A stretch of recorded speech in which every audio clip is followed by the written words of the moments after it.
تھا حضرت سیدہ عائشہ صدیقہ رضی اللہ تعالی عنہا ارشاد فرماتی ہیں کہ شعبان کی 15ویں رات تھی، یعنی شب برات کی رات۔ فرماتی ہیں شعبان کی 15ویں رات تھی، میں نے اچانک نظر ڈالی تو حضور میرے بستر میں تھے، پھر میری نظر پڑی تو حضور نہیں تھے۔ میرے دل میں گمان آیا، خیال آیا کہ شاید کسی اور زوجہ کی طرف حضور کا میلان تباہ ہو گیا ہو، وہاں تشریف لے گئے ہوں۔ فرماتی میں اٹھی باہر گئی تو نبی کریم علیہ السلام جنت البقیع میں تھے، قریب ایک جگہ پہ حضور دعائیں مانگ رہے تھے۔ فرماتے میں گیا تو حضور فرمانے لگے، ابو بکر کی بیٹی تو نے کیا گمان کیا کہ اللہ کا رسول تیری حق تلفی کرے گا؟ عرض کی حضور آپ مالک ہیں، کہیں اور جانا چاہیں تو میری طرف سے پابندی نہیں۔ کہتی ہے وہاں کھڑے کھڑے میرے رسول کریم نے بیان فرمایا، یہ ترمذی کے لفظ ہیں۔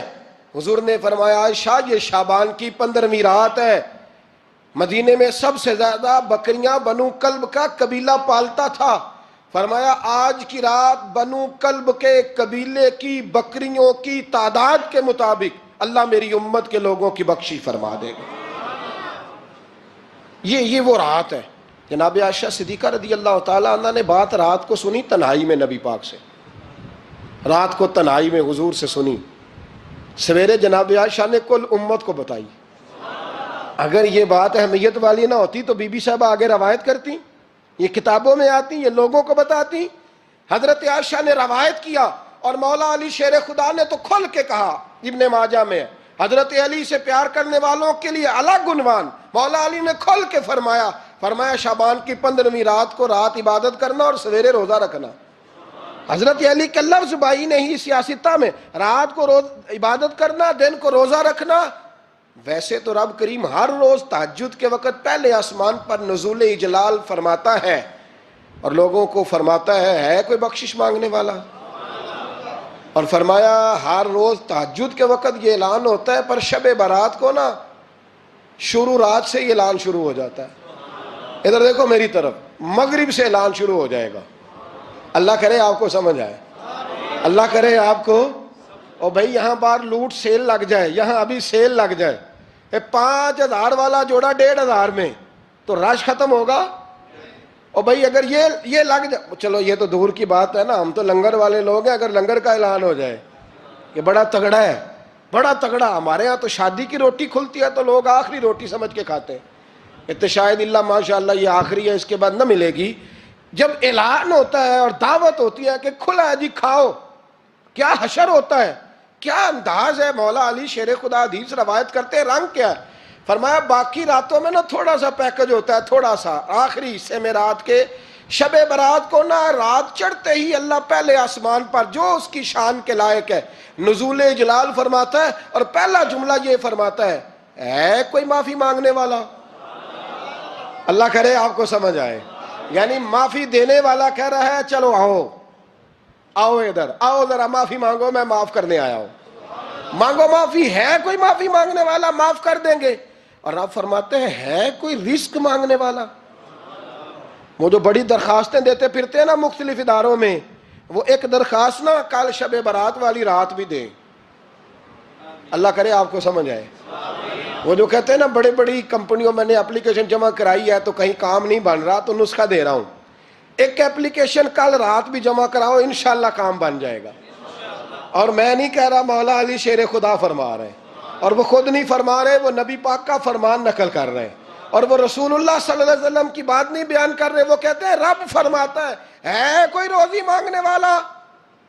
سارے سیٹھوں نوابوں جاگیرداروں کے پاس جا کے تھک گئے ہو، ایک دن میرے کہنے پر، ایک رات، ایک دیہڑی ذرا شب برات والی لگا کے تو دیکھو، پر شرط یہ ہے کہ یقین کامل ہو، ارادہ یہ، مطلب اللہ معاف کرے آپ نے ناراض نہیں ہونا، لیکن وہ ماحول اس طرح کا ہے کہ شب برات کو ایک دو ساتھی کو کہا رات کو عبادت کر کہتے جی وہ تو ٹھیک ہے پر سویرے چھٹی نہیں، کام کرنا ہے۔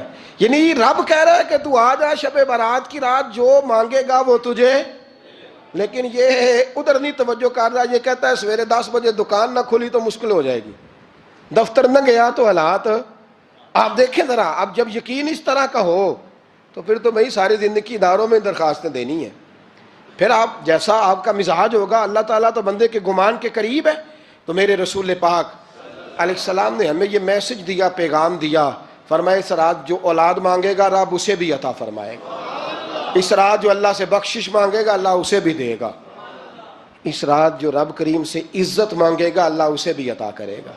شارحین نے لکھا اس رات جو رب سے پردہ پوشی مانگے گا اللہ اسے پردہ پوشی بھی عطا کرے گا، جو جنت کا سوالی ہوگا رب اپنے فضل سے عطا فرمائے گا۔ کوشش فرمائیں، کوشش فرمائیں۔ 10 محرم کو ہمارے ہاں لوگ جاتے ہیں قبرستان، وہ کسی حدیث سے ثابت نہیں، میں منع نہیں کر رہا، جائیں 9 محرم کو جائیں، 10 کو جائیں، 11 کو جائیں، 8 کو جائیں، سفر میں جائیں، ربیع الاول میں جائیں، قبرستان میں جب بھی جائیں منع نہیں ہے، لیکن شب برات والی رات تو خود رسول کریم گئے ہیں نا قبرستان۔ اب جو بات میں نے سمجھانی ہے اس کو سمجھیں، نبی پاک کی والدہ کا مزار نہیں ہے وہاں جنت البقیع میں، حضور کے کو بھائی بہن، حضور کیا کرنے گئے؟ امت کی بخشش کے لیے گئے۔ شب برات کی رات لالچی نہ بنے کہ صرف میں نے اپنے لیے روزی مانگنی ہے، کل امت کے لیے مانگے رب کریم سے، مانگے اپنے بھائی کے لیے، مانگے اپنی بہن کے لیے، مانگے اپنے بیٹے کے لیے، مانگے اپنی بیٹی کے لیے، مانگے اللہ کریم سے۔ یہ مانگنے کی رات ہے۔ پچھلی راتی رحمت رب دی کرے بلند آوازہ، بخشش منگن وارے کارن کھلا جے دروازہ، آئیں اللہ کی بارگاہ میں اس رات کو کھل کے دعا مانگیں۔ قبرستانوں میں نا کچھ قبریں ایسی ہیں کہ جو بتاتی ہیں کہ سالوں بیت گئے ہیں کوئی آیا نہیں، کچھ قبریں بتاتی ہیں، اور کچھ بڑے قبرستان بڑے شہروں میں ایسے بھی ہیں کہ جن کا گورکن کہتا ہے کہ مجھے کمیٹی نے کہہ دیا ہے جہاں 4-5 سال کوئی نہ آئے وہاں نئی قبر بنا دیا کرو، وہاں نئی قبر بن جاتی ہے معاذ اللہ۔ او بھائی کچھ ہیں ایسے، کچھ ہیں، یہ جائیں نا اکبر بادشاہ یہاں لیٹا ہے لاہور میں، تو شعر لکھا ہوا ہے، بر مزارے ماں غریباں نے گلے پروانہ سوزز نے صدائے بلبلے، فارسی کا مقولہ لکھا ہے اس کی قبر پہ، کہتا ہے میں وہ غریب ہوں، اعلیٰ بادشاہ ہے مقبرے میں لیٹا ہے، کہتا ہے میں وہ غریب ہوں کہ نہ یہاں کوئی پروانہ آتا ہے نہ بلبل آ کے گیت گاتی، کوئی آتا ہی نہیں، کوئی فاتحہ نہیں پڑھتا، کوئی فاتحہ نہیں پڑھتا۔ او بھائی کئی قبریں ایسی ہیں جن پہ سالوں بیت گئے کوئی لوٹا نہیں، اور مشکات میں حدیث ہے میرے نبی کریم علیہ السلام نے فرمایا جو قبر میں ہوتا ہے وہ تو اس آدمی کی طرح ہے جو دریا میں ڈوب رہا ہے اور وہ انتظار کر رہا ہے کہ میرا بیٹا میرے لیے دعا مانگے، میری بیٹی دعا مانگے، پر بیٹے کو تو 27 سال ہو گئے، ملک سے باہر ہے، کاغذ بنے گے تو ابے کی قبر پہ آئے گا نا، اس کے تو کاغذات ہی نہیں مکمل ہو رہے، وہ بیٹے کو تو مشکل ہے بڑی، وہ تو کاغذات نہیں بن رہے، وہ تو دولت کا مطالبہ پورا ہوگا تو جبھی وہ کام ہوگا نا، انتظار ہو رہا ہے قبروں میں میرا بیٹا دعا کرے، میرا بھائی دعا کرے، اور اگر بچہ دفن ہے تو وہ کہتا ہے میری ماں دعا کرے، میرا باپ دعا کرے۔ کوشش کریں شب برات بعد از مغرب یہ رواج پیدا کریں، یہ رسول اللہ کا طریقہ ہے صلی اللہ علیہ وسلم، قبرستان میں جائیں اور جا کر کے وہاں اللہ تبارک و تعالیٰ سے دعا مانگیں کہ یا اللہ جو اس قبرستان میں لیٹے ہیں وہ بھی، اور جو آج تک کلمہ پڑھنے والے دنیا سے گئے وہ بھی، اور جو قیامت تک جائیں گے وہ بھی، اے اللہ تو سب کی بخشش فرما دے۔ اللہ کی رحمت کو محدود نہ کریں کہ صرف مجھے بخش دے، اسے کہیں یا اللہ کل کی بخشش فرما۔ ساری امت کے لیے دعا کریں، شب برات کی رات نفل پڑھیں۔ ہمارے ہاں محفل ہوتی ہے ہر سال الحمدللہ، بڑے شوق سے بڑا خوبصورت ہم اہتمام کرتے ہیں، لیکن میں اکثر دوستوں سے کہا کرتا ہوں کہ جن کو اکیلے میں نفل پڑھنے میں مزہ آئے وہ اکیلے میں پڑھیں۔ کتنی کھلی بات کر رہا ہوں، میں پابند نہیں کر رہا کہ آپ یہاں آئیں گے محفل میں آئیں گے ضروری ہے، بھئی آپ کو اکیلے میں مزہ آتا ہے نا، کچھ لوگ تنہائی میں ہو تو دل زیادہ لگتا ہے، وہ تنہائی میں کریں اللہ اللہ کوئی عرض نہیں، لیکن کچھ ایسے ہیں کہ نعت سنتے ہیں تو دل نرم ہوتا ہے، تقریر سنتے ہیں تو دل نرم ہوتا ہے، تو جن کا اس طرح نرم ہوتا ہے وہ مسجد میں آئے بات سنیں۔ کچھ کو سب کے بیچ بیٹھ کے رونا آتا ہے، حضرت سعدی شرازی فرمایا کرتے تھے کچھ لوگوں کے آنسو مجھے رلا جاتے ہیں، فرماتے ہیں کچھ کی آنکھیں دیکھ کے رو پڑتا ہوں، لہٰذا میں جب بھی ذکر کرتا ہوں محفلوں میں بیٹھ کے کرتا ہوں، تنہائیوں میں مجھ سے نہیں ہوتا، تو جس سے نہیں ہوتا وہ آئے نا، مسجد میں آئے، رات عبادت کریں، کل مغرب سے پہلے پہلے کام سمیٹ لیں سارے، اور مغرب کے بعد یہ رات شروع ہوگی، مغرب کے بعد ایک چھٹی کر لو اللہ رسول کے لیے، کر لیں گے انشاءاللہ تعالی ایک چھٹی، اور توبہ کی رات ہے، یہ توبہ کرنی ہے۔ توبہ کس کو کہتے ہیں؟ توبہ کا معنی ہے پچھلے گناہ پر پچھتانا، شرمسار ہونا، کہتے نہیں اے کاش میں نہ کرتا، اور وہ لفظوں میں نہیں، جملوں میں نہیں، توبہ رٹی رٹائی نہیں، شرمسار ہونا اور آئندہ گناہ نہ کرنے کا پکا ارادہ کرنا، اس کا نام توبہ ہے۔ دیکھیں اللہ تعالیٰ فضل کرے، میں نے پچھلے سال کہا تھا، پھر کہتا ہوں، مسجدوں سے نا شب برات کی رات، شب قدر کی رات چیخوں کی آوازیں آتی ہیں، لوگ اتنا روتے ہیں نا، رونا چاہیے، کم روتے ہیں، زیادہ رونا چاہیے، لیکن سوال یہ ہے کہ اتنا زیادہ لوگ شب برات کی رات روتے ہیں، کیا پھر سویرے بددیانتی ختم ہو جاتی ہے؟ جو رات مسجد میں کھل کے رو کے آیا ہے، اس کا پروگرام ہے نا کہ اب ملاوٹ کبھی نہیں کرے گا، اب گاہکوں سے جھوٹ کبھی نہیں بولے گا، اب وہ بددیانتی کا معاملہ کبھی نہیں کرے گا، لیکن رات روتا بھی رہے اور سویرے پروگرام یہ ہو کہ میں نے پھر لوگوں کو فریب دینا ہے، داؤ لگانا ہے، تو اس نے توبہ کیا رات کے، یہاں بس یہ ایکٹنگ کر کے لوٹ آیا ہے، یعنی بڑی سجا بنا کر کے سوار کر کے رات توبہ کی۔ کیا مطلب ہے توبہ کا؟ کہ توبہ آپ نے کی۔ حضرت حسن بصری سے کسی نے کہا توبہ کیا ہے؟ فرمانے لگے توبہ یہ ہے کہ جس گلی سے رب نے تجھے منع کیا ہے دوبارہ پھر تو اس گلی میں نظر نہ آئے، تو نظر ہی نہ آئے، اور جس جگہ جانے کا رب نے تجھے حکم دیا ہے پھر تو دوبارہ وہاں سے غیر حاضر نہ ہو۔ اگر یہ پروگرام ہی نہیں، ارادہ ہی نہیں، بچے ایک دو مجھے کہنے لگے کل حضرت صاحب توبہ کے موضوع پر ہم نے گفتگو کرنی ہے تو کوئی باب بتائے کہاں پہ ہے، کچھ بچے شاگرد ہیں، کچھ مسجدوں میں جمعہ پڑھاتے ہیں، ایک نے مجھ سے کہا، تو میں نے کہا بیٹے پہلے مسجد میں جاؤ، 2 نفل پڑھو، توبہ کرو، توبہ کا ارادہ بناؤ، یہ رسم نہیں ہے۔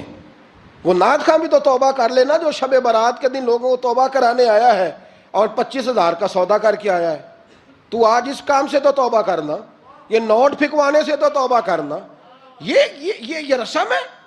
ساری رات توبہ توبہ توبہ توبہ، یہ کیا معنی ہے اس کا؟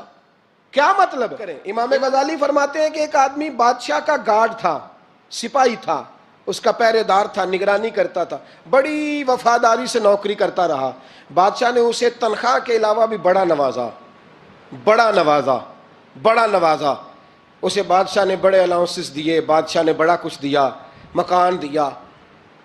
کچھ سالوں کے بعد بادشاہ کو پتا چلا کہ یہ میرے لیے نہیں آتا تھا، اس کی تو میری کنیز پر نظر تھی، اس نے تو رات کی ڈیوٹی اس لیے لگوائی تھی کہ کنیز پر نظر تھی۔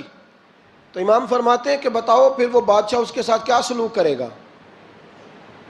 وہ کیا سلوک کرے گا؟ تو لوگ کہنے لگے حضور لگتا یہ ہے کہ وہ نا 4-5 حصوں میں کاٹ کے تو کتوں کے آگے پھینکے گا۔ آپ فرمانے لگے میرا رب تو بڑا ہی کریم ہے، وہ تو ایسے نہیں کرتا، لیکن بتلاؤ اگر اسے پتا چلے کہ یہ رسم کے لیے آیا ہے، اس کی تو نظر ہی مال پہ ہے، یہ تو سویرے بدلے گا نہیں، یہ تو دھوکہ دے رہا ہے، یہ تو توبہ کرنے آیا ہی نہیں، اس نے تو ڈھونگ رچایا ہے، اسے تو پہلے سے خبر ہے، تو پھر تم کیا امید رکھتے ہو؟ پھر کیا رویہ رکھتے ہو؟ شب برات کی رات دھاڑے مار مار کے رونا اور صبح اسی طرح دھوکہ دینا، اسی طرح فریب کرنا، اسی طرح جھوٹ بولنا، اسی طرح بددیانتی کرنا، اسی طرح لوگوں کو لوٹنا، تو یہ رسم نہیں ہے توبہ۔ توبہ تو بدل جانے کا نام ہے، توبہ تو پھر سنور جانے کا نام ہے۔ توبہ تو اس طرح ہے جس طرح حضرت ابراہیم ابن ادھم نے کی تھی، وقت کے بادشاہ تھے، بادشاہ جب توبہ کی تو پھر ہر چیز چھوڑ دی، پھر مال لوگوں میں بانٹ دیا اور پھر ٹاٹ کا لباس پہن کر زندگی گزاری۔ لوگوں نے کہا حضور یہ تبدیلی ہے؟ فرمایا تبدیلی نہیں، یہ میری توبہ ہے، یہ میری توبہ ہے۔ جب توبہ کی تو پھر بدل کے کی، جب توبہ کی تو پھر تبدیل کیا آپ نے۔ یہ کیا توبہ ہوئی؟ ساری رات روتے رہے، سویرے دکان پہ جا کے پھر قسم اٹھائی کہ مجھے تو پڑتا ہی 11,000 کا ہے، یہ توبہ ہے؟ تو آپ نے اور میں نے توبہ کرنی ہے تو انشاءاللہ تعالیٰ اس طرح کرنی ہے کہ پھر 15ویں شعبان کو بدل جائے۔ یہ جو موقع آتے ہیں نا شب برات کے، شب قدر کے، یہ بنیادی طور پر اللہ تعالیٰ کی طرف سے دی ہوا موقع ہوتا ہے کہ چلو تمہیں چانس دیتے ہیں، تمہیں چانس دیتے ہیں، پابندی کوئی نہیں، لیکن رب کی طرف سے نا موقع ملتا ہے، چلو تمہیں ایک موقع دیتے ہیں، چلو اپنے آپ کو کلیئر کر لو، تمہیں موقع دیتے ہیں۔ یا اللہ کیا کرے؟ کچھ بھی نہیں، آ کے نا سچے دل سے 2 رکعتیں پڑھ کے توبہ کرو، عرش کا مالک پچھلے سارے ہی معاف کر دے گا۔ کچھ بھی نہیں، آؤ موقع ہے۔ ان لوگوں کی باتوں پہ نہ جائیں جو بلا وجہ پریشان کرتے ہیں۔ ہمیں بھی روز ہی سوال آتے ہیں، دل نہیں کرتا، کچھ باتیں ایسی ہیں جو کرنے کو طبیعت نہیں چاہتی، میں کروں گا بھی نہیں۔ لوگوں کو شب برات کا حوالہ بھی نہیں مل رہا، حالانکہ ترمذی شریف میں حدیث موجود ہے، صحاح ستہ کی روایت ہے، ترمذی میں موجود ہے۔ پہلے کہتے ہیں صحاح ستہ سے دکھاؤ، جب صحاح ستہ سے مل گئی تو اب اور کدھر جانا ہے؟ اور ابن ماجہ میں موجود ہے مولا علی کی روایت، اور ذرا ترتیب دیکھیے گا، یہ ترمذی کی حدیث ہے، اور امام ترمذی نے تو پورا باب باندھا ہے 15ویں شعبان پر، پورا باب۔ اب تمہاری مرضی ہے، اگر تم نئی بات کو سمجھنا چاہتے۔ اور مجھے پتا کیوں یہ شب برات کیا لگتا ہے، مجھے کبھی کبھی یوں لگتا ہے کہ رب فرماتا ہے کہ رمضان سے 15 دن پہلے ہی پکی سچی توبہ کر لے، تیاری کر، پاک صاف ہو جا، تاکہ جب رمضان آئے نا تو پھر تجھے پاک ہونے کی ضرورت نہ پڑے، بس پھر تو آتا جائے اور میں تیرے اوپر رحمت نچھاور کرتا جاؤں۔ بس تو پہلے ہی تیاری کر، 15 دن پہلے ہی، 14 دن پہلے تیار ہو جا۔ کل رات اپنے آپ کو ذہنی طور پر تیار کریں، بچوں کو تیار کریں، گھروں کو تیار کریں۔ اب جب مہمان آتے ہیں نا بڑا کچھ کرتے ہیں، شب برات آئے تو مصلے ایک دفعہ دھویا کریں، ایک دفعہ مصلے دھویا کریں۔ فرش دھوتے ہیں نا، مہمانوں نے آنا ہے تو ایک کمرے کا فرش دھو کے صاف کریں کہ خواتین نے یہاں ساری رات نماز پڑھنی، یہ ارادے بنائیں۔ جس طرح آپ کہتے ہیں نا رات کو سفر کرنا ہے تو دوپہر میں تھوڑا آرام نہ کر لوں، تو کل دوپہر میں آرام کر لیں، تاکہ رات کو رب رب کرنا آسان ہو جائے، اللہ کی بارگاہ میں بیٹھنا آسان ہو جائے۔ مکمل طور پر ذہنی طور پر اپنے آپ کو تیار کریں۔ یہاں بھی محفل ہوگی انشاءاللہ، عشاء کے متصل بعد شروع ہو جائے گی، 12 بجے تک محفل چلے گی، پھر 12 بجے کے بعد نماز تسبیح پڑھی جائے گی، پھر 1 بجے پھر دوبارہ آپ کو اجازت دی جائے گی، کوئی انفرادی طور پر گھنٹہ سوا اپنی الگ سے کوئی عبادت کرنا چاہے تو وہ تب بھی ممکن ہو، جیسے آپ کو موقع بنے۔ میں کہہ چکا ہوں، لیکن وقت ضائع نہ کرنا، گولڈن چانس ہے، اس کو مس نہ کرنا، یہ شب نجات ہے، اس کے ضرور قریب جانا۔ رب کریم سمجھنے کی توفیق عطا فرمائے۔ آخر دعوایا ان الحمدللہ رب العالمین۔